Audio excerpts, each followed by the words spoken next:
Ikaze ni kwa nyumwe bwe mwese mwahisemwo televiziyo Isanganiro murano makuru mu Kirundi twera ku ngingo zikurikira abarondera impapuro zinjira bakoresheje impapuro za magendu ni kimwe mu bituma haba idindira ryo gutunganiriza abarondera ibitabo by'inzira mu kiganiro namenyesha makuru cyo kuri wa gatanu umuyobozi mukuru w'ikigo kigenzura abinjira n'abasohoka avuga ko ibice 50% by'abarondera impapuro zinzira muri ico kigo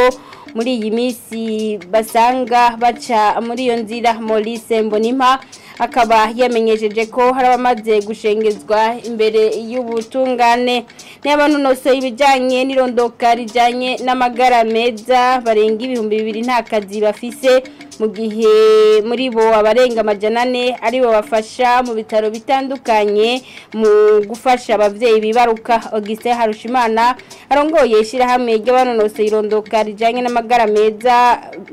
bya Ruheke asigura ko ibitigiri bikiri hasi mu gihe abo bantu bafasha mu kugabanya impfu z'abavyeyi bibaruka akaba bivuze mu gihe igerekerezo rya gatanu kwezi kwa gatanu ari umunsi mpuzamakungu hariwe abanonosoye ibijyanye n'irondoka rijyanye n'amagara meza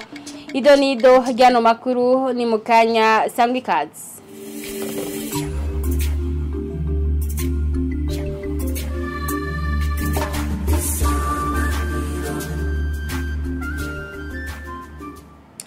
Tese kubaha ikaze murano makuru ineguro zibwirizwa zibiri nkiriraba amategeko agenga amashira hamwe ya leta yarizwe yongera remezwa n'inama nshinga amateka kuri uyu wa gatanu kimwe mu biri muri iyo nteguro shasha n'imirimo yahora irangurwa n'inzego nshinga ntwaro mu mashira hamwe atamafaranga y'inyungu yinjiza ku mwaka ubu ngo bigiye kuzoshingwa komite z'ubuyobozi byinshi biri muri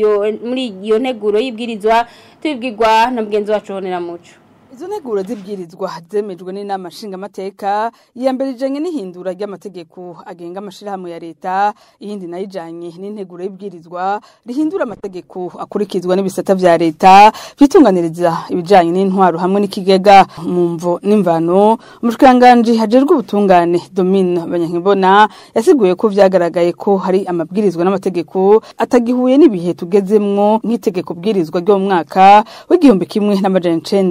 1989 rigenga ubu ibisata vya leta vyitunganiriza ivy'intwaro aho ngo urwego nshinga amategeko rw'ico gihe rutafatiye kukungena ibisata bimwe bimwe bitwagwa mu bijanye no gukora mu buryo bubereye kandi bushikana ku ntumbero aho ngo vyatumye muri iki gihe harashizweho inzego nshinga ntwaro nazo zikaba zikoresha uburyo bwinshi kandi atamafaranga zinjiza mu ntumbero rero ngo yo kururanisha amategeko n'ibihe bigezweho umushikanganje Domine Banyankibona asigura ko hafashwe ingingo ko amategeko agenga ibisata vya leta vyitunganiriza ibijanye n'intwaro hamwe n'ikigega asubirwamwo ubwiye kuzoshingwa komite zo mu buyobozi muri intego kuri ivyo abashinga amateka bakaba barashikirije amakenga ko izo nzego zikuwe byoshobora kugururira ubusuma bakaba basavye ko muri izo komite hoca hongegwamwo abaserukira abakozi ico n'umushikanganje w'ubutungane yemeye ko bazobifatira ko urumva muri iryo shirahamwe rero haba hakwiye abantu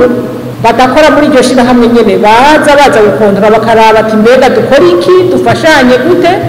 nk'uko rero iteka yabivuze bakeneye abantu babacira ubwenge bazi ibintu kugira ngo bafashe koko muri iryo shirahamwe habe urudandazwa rwiza canke bagwiza umwimbu neza rero muri ayo mashirahamwe adandaza agwiza umwimbu kugira ngo abo abagize urwego shingwa ntwaro bagumeho n'ibintu ngombwa birakenewe kuko barafasha cyane kugira umwimbu ugwire kugira n'urudandazwa ruba ruriko rurakorwa rushobore kugwira bigasabwa ko hojamwo n'abantu babishoboye inyuma yo guhanahana ivyumviro izo nteguro zibwirizwa zaciye zemezwa n'inama nshinga amateka murakoze cyane zinze 100%. Arakoze Honera Muco mu gisata cyo kumenyesha makuru naho menyesha makuru bamagarirwa gukora amakuru n'ibiganiro bijanye n'ihindagurika ry'ibihe Thierry Kitamo y'umwunganizi w'ubushikiranganje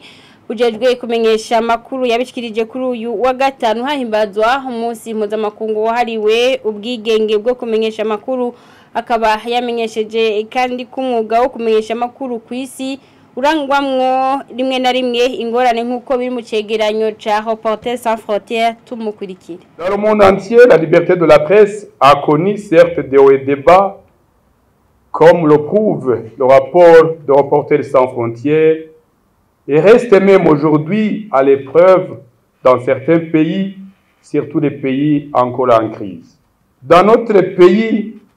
nous pouvons nous réjouir que la liberté de la presse a connu quand même une étape très importante, ce qui est caractérisé par de bonnes relations qui existent entre les médias et les pouvoirs publics. Cela aux efforts consentis par le gouvernement du Burundi à garantir un libre accès à l'information publique, mais aussi aux organisations de professionnels des médias qui ne cessent de prodiguer des conseils aux journalistes pour bien mener leur travail. Garantir la liberté de la presse au Burundi est une priorité car le Burundi reconnaît que les médias indépendants, libres et pluralistes constituent le pivot de la bonne gouvernance qui est le pilier de tous les autres droits. La célébration de la Journée mondiale de la liberté de la presse pour cette année arrive au moment où notre pays est tristement frappé par des catastrophes naturelles dues essentiellement au changement climatique qui, eux aussi, sont consécutifs à la destruction de l'environnement. Connaissant votre noble rôle de leadership et de coordination de la communauté médiatique, votre responsabilité doit être plus que jamais démontrée. Votre voix arrive loin et vous devez mettre cette faveur au bénéfice des citoyens qui ont besoin d'être informés et éduqués à la protection de l'environnement et des attitudes à adopter face aux défis environnementaux. La multiplication des messages, donc sensibilisation, des reportages, des émissions et magazines doivent être multipliés aujourd'hui où la population fait face aux effets d'inondations et des catastrophes de diverses natures. Vous êtes donc interpellés à jouer pleinement votre rôle au service de la préservation de l'environnement.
Abarondera impapuro z'inzira bakoresheje impapuro za magendu ni kimwe mu bituma haba kudindira gutunganiza abarondera ibitabo vy'inzira. Mu kiganiro n'amenyesha makuru cyo kuri uyu wa gatanu umuyobozi mukuru w'ikigo kigenzura uruja n'uruza yamenyesheje ko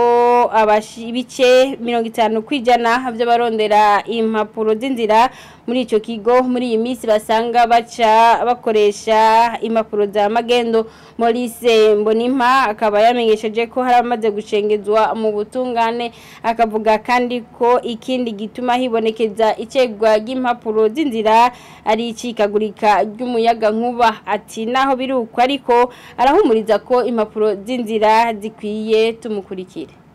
Twari tumaze iminsi dukora neza cyane ku buryo twari ko turegereza ku rugero aho impapuro z'inzira umuntu azironka mu mwanya muto ushoboka. Mugabo muri no minsi ari akantu kaduciriyemwo, ako kaduciriyemwo nako ntivyatuvuye ko turababwira impamvu zibiri nyamukuru. Impamvu ya mbere nuko hariho ibyo musanzwe muzi muyaga nkuba go mucikagurika, ibyo bigatuma nk'iyo muyaga nkubucitse nka 2-3 ku munsi bituma duca dukora amasaha make ashoboka. Ivyo rero bica bigira ingaruka mbi ku kiringo abantu barongera ko izo mpapuro z'inzira. Ariko ikintu nyamukuru catumye impapuro z'inzira zitaba muri no misi nuko twasanze zijya mpapuro abantu bazana kurondera izo mpapuro z'inzira no kuvuga zijya attestation baronkera mu makomine mu mazone, twasanze ibice birenga 50% dusanga ni impapuro bakura mu ibarabara, no kuvuga badakura muri ayo mazone canke muri administration. Murumva yuko ugo rugera ari runini cyane, no kuvuga twarafashe ingingo yuko tumaze kubona ivyo yuko abo bantu muri ico kiringo umwe wese ateza kuza ngaha. Ndaho akarorero dufashe nka echantion ya dossier 50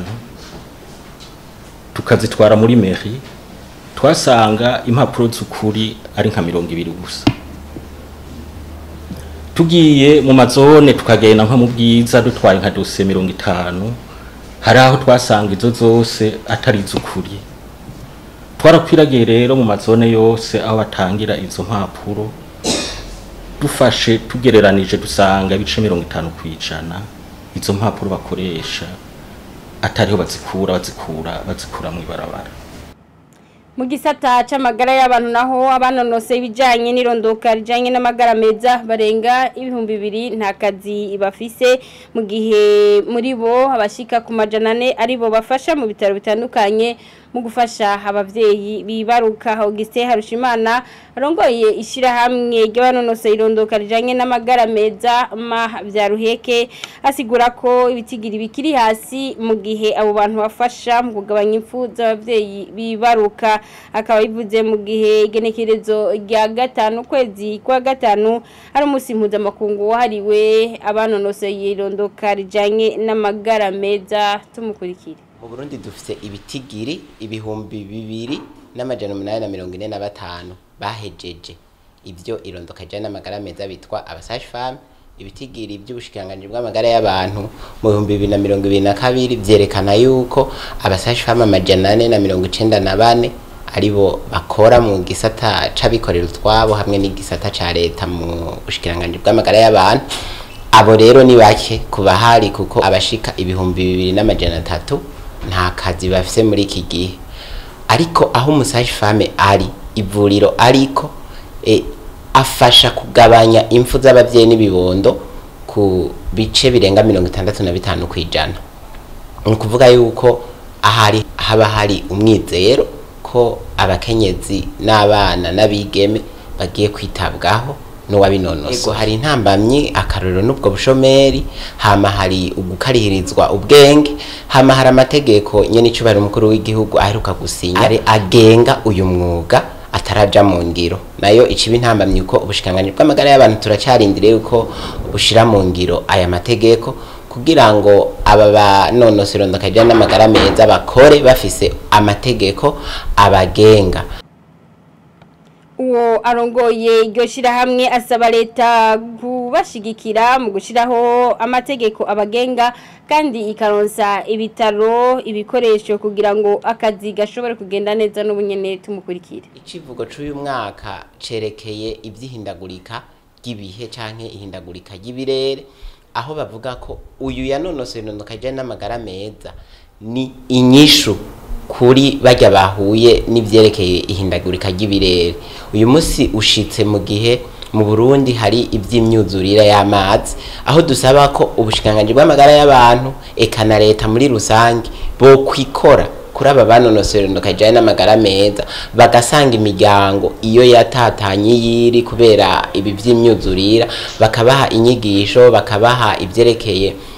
irondoka rijyanye n'amagara meza bakabafasha mu bintu bitandukanye kubera ataburyo usanga bafise bwo gushika ku mavuriro. Ibitaro mu Burundi birakwiye gusahirizwa ku byerekeye ibikoresho cyane cyane amamashini nk'akarorero ya ecography, amamashini ya oxygene, amamashini canke ibikenewe byose kugira ngo umukenyezi aje kwibaruka ibikoresho byose biba bihari, ndavuga nk'amambulance kugira ngo umukenyezi agire ikibazo muhira ace banyaruka kumutora kugira ngo ashike kwa muganga. Hama kandi ndavuga gukarihiriza ubwenge abamaze kuronka akazi, uha akazi abatarakaronka. Ndahamagarira amavuriro y'abigenga arafise uburenganzira bwo gutanga akazi ku basage femme kugira ngo uyu munsi duhimbaza abasage femme kandi ari inyishu ku byerekeye indagurika ry'ibihe bashobore kwitabwaho no gufashwa kugira ngo nabo baze gufasha amagara y'abavyeyi n'ibibondo mu Burundi. Ningaha amakuru tubategurira cyarangirira. Ndabashimira mwebwe mwese mwariko murakurikira mugiriwe byiza aho murereye naho butaha.